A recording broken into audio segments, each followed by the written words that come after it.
सलमान भाई कंटिन्यू कीजिएगा। हम अब बैटिंग की बात करते हैं, टॉस जीत कर चुके हैं, बैटिंग की और अच्छा खासा 274 फॉर 4 इस वक्त साउथ अफ्रीका। और जिस तरह की इनिंग्स टिम्बा बमूमा ने खेली है, एज ऑलवेज वो हमेशा से अच्छा परफॉर्म करते हैं अपनी टीम के लिए, लेकिन उस तरह से एग्जीक्यूट नहीं कर पाते। तो अभी हेनरिक क्लासन 56 रन पर मौजूद हैं, हमारे बॉलर्स बेबस दिखाई दे रहे हैं। देखिए बात है कि एक वजह तो उसकी ड्यू भी हो सकती है। सेकंड टाइम जो है अगर बहुत ज्यादा पड़े तो बैटिंग को फायदा हो जाता है सेकंड टाइम। ठीक है, लेकिन अगर थोड़ी सी पड़े और लेट्स से कि आपने स्प्रे किया ग्राउंड में और स्प्रे कंट्रोल करता है काफी हद तक ड्यू को, लेकिन जो उसका हिस्सा पिच पे पड़ना है वो पड़ता है। और एट टाइम्स हम देखते हैं कि सेकंड टाइम थोड़ा सा ज्यादा स्पिन होता है। तो जो टीमें दो स्पिनर्स के साथ खेल रही हैं वो शायद सेकंड टाइम वो थोड़ा सा स्पिन का एडवांटेज देखती हैं। नंबर 1 फैक्टर नंबर 2 जो कि बड़ी रियलिटी है वो ये है कि पाकिस्तान चेस में वनरेबल है। पाकिस्तान के 4 प्लेयर कम बैक कर रहे हैं। एक प्लेयर है जो अभी खेल तो नहीं रहा लेकिन उसका अभी डेब्यू होना है। आप एक मैच के बाद मिडिल ऑर्डर में जिस लड़के ने पिछली 2 सीरीज में रन किया, आज वो 1-2 मैचों के फेलियर के बाद वो बाहर है, उसकी जगह सऊशकील आया, इनका भी 1.5 साल बाद कम बैक है। सो जब आप पे कम बैक होता है, चेस का प्रेशर होता है, वैसे ही आप चेस में वनरेबल है, तो दूसरी टीमें ये चीजें नोट करती हैं और वो इस पे कैपिटलाइज करती हैं खुद पहले बैटिंग करके और आपसे कहती हैं कि आप चेस कीजिए। और फिर टोटल सेटिंग भी उनकी देखिए कि अभी क्लासन खेल रहे हैं, वीरेन खेल रहे हैं, पीछे से बॉश ने आना है। तो ये पॉसिबल है कि अगर ये एंड तक खेल गए खुदा न खास्ता तो ये तो स्कोर 340 से ऊपर ले जाएंगे। तो अच्छा, फिर जितना मर्जी अच्छा बैटिंग कंडीशंस हो, 340 या 325 से ऊपर की जो चेज है उसमें फिर 2 बैट्समैनों को बड़ी बारियां लेनी पड़ती हैं या 3 से 4 को रन करने पड़ते हैं, फिर ही जाके रन के करीब पहुंचते हैं आप। और जो 300 का एक टैग लग जाता है उसका प्रेशर अलग से है। मोहम्मद हसनैन को खिलाया गया इसमें और 6 ओवर्स 45 रन। सऊशकील तो चलो हम बैटिंग में देख लेंगे, लेकिन अगेन वही बात, फ़हीम अशरफ की बात की जा रही थी। चलें, अच्छा है आकिब जावेद की जगह मोहम्मद हसनैन को ट्राई कर लिया गया चैंपियन ट्रॉफी के हवाले से। तो ये डोमेस्टिक में तो हमने देखा आउट स्टैंडिंग रहे, इन्होंने बड़े टॉप बॉलर रहे, लेकिन अभी कुछ उस तरह की वेरिएशन इनकी नज़र नहीं आई। सिर्फ पेस थी, लेकिन आप समझते हैं पेस भी इनफ थी जो इनकी यूजुअली होती है?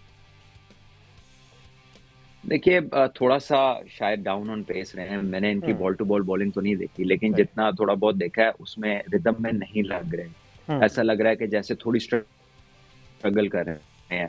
आई डोंट नो अब वो फिटनेस को लेकर है या इनकी तबीयत कैसी है, आई डोंट नो। कई दफा वाटर कंटेंट कम होता है, उससे भी फर्क पड़ता है। बट क्यों नहीं है? Why are we not ready? यहाँ पर बाहर की टीमें आई हैं जिनका क्लाइमेट, जिनके मुल्कों में समर चल रहे थे और वो इधर हमारे तकरीबन विंटर टाइप मौसम है थोड़ा बहुत, उसमें आके खेल रही हैं। वो कई कई अरसे बाद पाकिस्तान आ रही है, उनको कोई मसला नहीं हो रहा। हमारा कोई लड़का है, किसी को पेट खराब हो जाता है, किसी का फ्लू हो जाता है, कोई किसी का कुछ मसला है, किसी का कुछ मसला है। तो why are we not ready? वो जो हमारी एक टीम होगी जो इनकी लुक आफ्टर कर रही होगी, इनके रेस्ट की, इनके खाने पीने की, इनकी डाइट की, उनके क्या जवाब है कि क्यों ये लड़के जो है रेडी नहीं है? अगर ये ऐसा है, अगर ये लेथार्जिक है, अगर ये अप टू द मार्क नहीं है, तो फिर सवालिया निशान तो पैदा होगा ना। बिल्कुल इसी तरह है। और अहमद सईद साहब जरा ये इनके बारे में बता देना, हम बात करें मोहम्मद हसनैन की डोमेस्टिक। और एक और बड़ा कंसर्न है हमजा, एक बड़ा कंसर्न है कि हमने एक स्पिनर खिलाया इसलिए कि वो मिस्ट्री स्पिनर है। वो कोई मिस्ट्री नहीं लग रही किसी को खेलते हुए। साउथ अफ्रीका का डेब्यूटेंट है, पहले मैच में उसने 150 किया, आज भी 80-82 रन किए। कोई मसला नहीं लग रहा था उसको खेलते हुए इब्रार को, ना ही बबूमा को लग रहा था, ना ही अभी वालों को कोई मसला लग रहा है। तो अगर ये मिस्ट्री इतनी ही सुलझी हुई है तो फिर हमें इससे क्या एडवांटेज होगा? हमें ये देखना पड़ेगा कि हाउ ही गोस, क्योंकि इज ओनली रेगुलर स्पिनर। जी अच्छा भट्ट साहब, आपने टीम एनवायरनमेंट की बात की है, अभी जो ब्रिड्सकी की भी आप बात कर रहे हैं। ब्रिड्सकी और टिम्बा बमूमा के साथ कुछ शाहीन आफरीदी की भी यूँ कह लीजिए कि एक इंसिडेंट हुआ है। आज उन्होंने गुस्से में कुछ बात की है, उसके बाद तकरीबन 1 ओवर तक ये मामला जो है वो चलता रहा है। और जब उन्हें आउट किया टिम्बा बमूमा को तो प्लेयर्स ने आज कुछ रिएक्शन भी दिए हैं। तो क्या ये टीम यूनिटी को दिखा रहा है, उसको जाहिर कर रहा है, या ये कोई डेस्परेशन है कि विकेट ना मिलने के अंदर जो है वो मायूसी का शिकार हो गए और उसके नतीजे में जाकर उन्हें उनके ऊपर जो है बातें करना शुरू कर दी? और फिर टिम्बा बमूमा को आउट करके सऊशकील भी, जो आमतौर पर बहुत कूल कस्टमर हैं, जो आमतौर पर इस तरह किया नहीं करते, उन्होंने बहुत एग्रेशन का मुजाहरा किया है। तो क्या ये डेस्परेशन थी विकेट ना मिलने की, या टीम यूनिटी को जो है वो जाहिर कर रही है ये बात?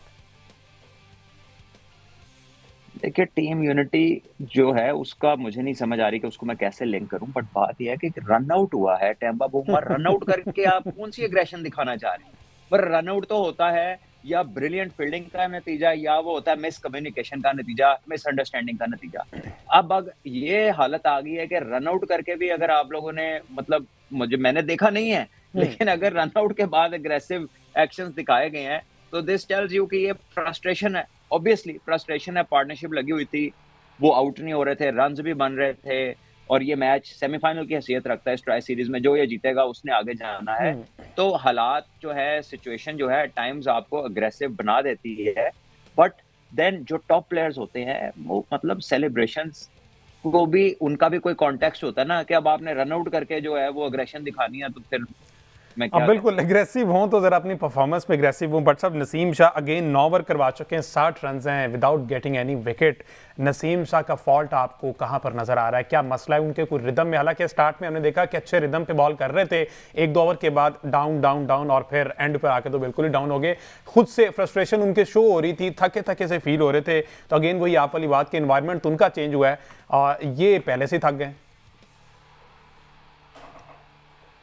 मसला यही है ना कि ये आपको फिटनेस रिलेटेड भी एलिमेंट नजर आता है, क्योंकि नया बॉल तो ये होता है कि 135-36 पे अगर थोड़ा बहुत मूवमेंट हो रही हो तो वो बैटर जरा शुरू में देखते खेलते हैं, वनडे 50 ओवर है, थोड़ा केयरफुल रह के खेलते हैं।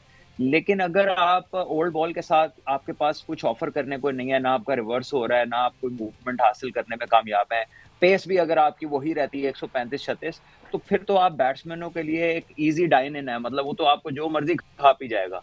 तो इसमें ये है कि उनको थोड़ा सा अपनी जो है ना पेस को पे तवज्जो देनी होगी, मतलब विदाउट मूवमेंट, विदाउट एनीथिंग, तो आप 138-40 पे भी हैं तो आप मार ही खाएंगे पुराने गेंद से। तो Naseem, I think he doesn't look sorry, he does look down on pace. I don't know उसका क्या रीजन है, थोड़ी उनकी वो पेस नहीं आ रही जिस पेस पे वो बॉलिंग करते थे, जिसके लिए वो जाने जाते हैं। तो अगर वो उससे नीचे रहेंगे तो फिर बैटर्स के लिए आसानी रहेगी उनके खिलाफ। बिल्कुल जी अहमद। अच्छा, इसमें नसीम शाह के भी अगर हम देखें तो इंजरी से पहले जो 14 मैचेस खेले थे उसमें उन्हें 32 खिलाड़ी आउट किए थे 17 की एवरेज से, और जब इंजरी के बाद से वो वापस आए हैं तो ये उनका 8वां मैच है, लेकिन उसमें उन्हें सिर्फ अब तक 10 आउट किए हैं। उनका इकोनॉमी रेट भी इंजरी से पहले 4.6 था और उसके बाद अब वो 6 से ज़्यादा के इकोनॉमी रेट से जो है वो रन कंसीड कर रहे हैं। तो यकीनन वो जो इंजरी वाला फैक्टर है जिसको फुल अच्छे अंदाज में रिकवर नहीं किया गया, उसके बाद वर्कलोड मैनेजमेंट भी का भी इशू रहा। तो नसीम शाह बॉल करते हुए भी यूँ लगता है कि बहुत ज़्यादा हमें थोड़ी लिथार्जिक लग रही है उनकी बॉडी, बहुत मुश्किल से वो भाग रहे हैं। तो ये वो इश्यूज़ हैं जिसकी वजह से नसीम शाह जो है वो यकीनन थोड़ा स्ट्रगल करते हुए दिखाई दे रहे हैं। सलमान भी, अगर आपने ये लास्ट शॉट क्लासन का देखा हो, जो ये छक्का मारा है उन्होंने 95-96 मीटर के तो छक्के वैसे ही मारे हैं, तो ये जो शॉट उन्होंने शाहीन अफरीदी, ये हमारे प्राइम बॉलर है, मेन बॉलर है, जो एक धाक बिठाने वाले होते हैं बॉलर, अब मेरा ख्याल वो बातें नहीं रही जिस तरह से इजीली क्लासन इन्हें खेल रहे हैं। ये देखे, ये ऐसे लगा कि जैसे नॉकिंग में पता होता है ना कि इधर ही बॉल आनी है, Exactly. और आप कहते हैं ऐसा जरा मैं अब इसको टांग रखते हैं, थोड़ी स्वीप टाइप एक शॉट मार दूं। तो ये वो इन्होंने किया है, and this is obviously not something to be proud of. एक फास्ट बॉलर के लिए ये जो है ना, दिस शोज के बहुत ज्यादा प्रिडिक्टेबल हो गए हैं शाहीन अफरीदी, अगर स्टार्ट में इन स्विंग पे कोई विकेट मिल जाए तो मिल जाए।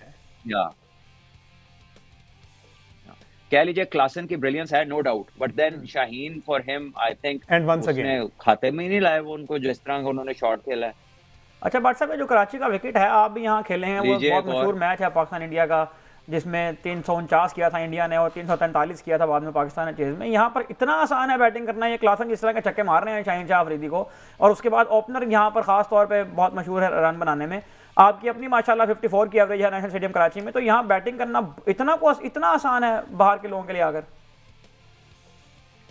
देखिए, बैटिंग करना, बैटिंग पैराडाइज है पाकिस्तान के पिचेस, ये हमने बात स्पोर्ट्स फ्लिक्स में पहले भी की, क्योंकि पाकिस्तान में जिस तरह रन बनते हैं दुनिया में इतने अच्छे पिच कहीं पर नहीं है। लेकिन पाकिस्तानियों को ही यहाँ पर सबसे ज्यादा बॉलिंग का तजर्बा है ना, पाकिस्तानी ही यहाँ पर खेलते हैं, इन्हें पता होना चाहिए ना कि यहाँ पर बॉलिंग किस तरह की करनी है, और यहाँ पर जो बचते हैं बॉलर्स वो कैसे बचते हैं, उसके लिए आपकी यॉर्कर्स की स्ट्रेंथ होनी चाहिए, चेंज ऑफ पेस की होनी चाहिए। अभी तो ऐसा लग रहा है कि जिस तरह बहुत प्रेडिक्टेबल है शाहीन, ये दीजिए एक और बिल्कुल सीधा एक और फ्लैट बैट सामने, बिल्कुल टेप बॉल वाली, ऐसा लगा जैसे लॉन टेनिस में कोई फोरहैंड मार रहा है। तो ये इसका मतलब है कि उनके लिए बहुत ही आसान है, ये बहुत ही अपने टॉप ऑफ हिज गेम है यानी। और देखिए एक बार फिर शाहीन जो है towards the end of his जो है ना स्पेल, वो उनको मतलब उनका तिया पांजा कर रहा है बैट्समैन, ऐसा लग रहा है आपको कि बिल्कुल बेबस हैं। अच्छा सलमान भी, आपके टाइम में जब पहले हमारी जो फास्ट बॉलिंग थी बड़ी पीक पे थी, प्राइम थी, उस टाइम पे क्या टैक्टिक्स यूज करते थे उस टाइम के बॉलर्स? अगर 1-2 बाउंड्रीज पड़ जाती हैं और एक ही बैटर से पड़ जाती हैं तो क्या ऑल्टरनेट क्या होता है? उसको किस तरह से टीज किया जाए, उसको किस तरह से हटाया जाए कि वो रिदम से जरा हट जाए? तो उस तरह की टैक्टिक्स मेरा ख्याल ये हमारे आपके बॉलर तो भूल गए। देखिए यॉर्कर, देखिए अब ये ट्राई किया इन्होंने यॉर्कर मारने की, थोड़ा सा मिस हुआ है, और ये अच्छी फील्डिंग यहाँ पे हो गई है, लेकिन यॉर्कर पे बैट्समैन को शॉट बनाना पड़ता है, उसका जोर भी ज्यादा लगता है और उसको अपने रिस्ट से बहुत ज्यादा कह लीजिए कि पावर एक्सट्रैक्ट करनी पड़ती है। तो यॉर्कर एक मुश्किल बॉल है और अगर अच्छी पेस पे हुआ तो बहुत चांसेस होते हैं कि उस पे बॉलर को विकेट मिल जाएगी, लेकिन हमने ये देखा है कि पाकिस्तान के बॉलर वगैरह की होती थी या इवन आमिर की होती थी या जितने सोहेल तनवीर था, इवन वहाब रियाज बड़े अच्छे तेज यॉर्कर करते रहे हैं। सो दिस इज समथिंग जो हम लोग मिस आउट कर रहे हैं और इसी वजह से जो डेथ में पाकिस्तान एक टाइम पे हमारे बॉलर्स की धाक बैठा करती थी कि जी पाकिस्तान के बॉलर नहीं होने देते आखिर में रन, अब यह है कि पाकिस्तान से रन नहीं रुक रहे आखिर में, और ये टेस्ट हो वनडे हो ये सिलसिला रुकने का नाम नहीं ले रहा। अच्छा भट्ट साहब, इसमें यह भी हो सकता है कि अगर शाहीन मुस्तकिल स्ट्रगल कर रहे हैं डेथ में बॉलिंग करने में, तो उनके ओवर पहले करवा लिए जाएं, वो पहले ओवर करके अपना जो स्पेल है वो पूरा कर ले, 40 से पहले पहले कर लें। जी बिल्कुल हो सकता है, लेकिन कौन करने को तैयार है आखिर में बॉलर? पहले 6 में 45 खा लिए हैं उसने हसनैन ने, और हसनैन जो है वो हालांकि पिछले मैचेस में उन्हें विकेट्स मिलती रही हैं, साथ है टीम के जब से वो चैंपियंस कप के बेस्ट बॉलर हुए हैं, लेकिन उनका इंटरनेशनल क्रिकेट में जब से वो आए हैं वो रिदम नहीं लग रहा, वो कंट्रोल नहीं लग रहा, और अगर वो इनिशियल ओवर्स में ही नहीं अपने आप को सेटल कर सकेंगे तो कैसे कप्तान उन पर डिपेंड करेगा आखिर के ओवर्स में?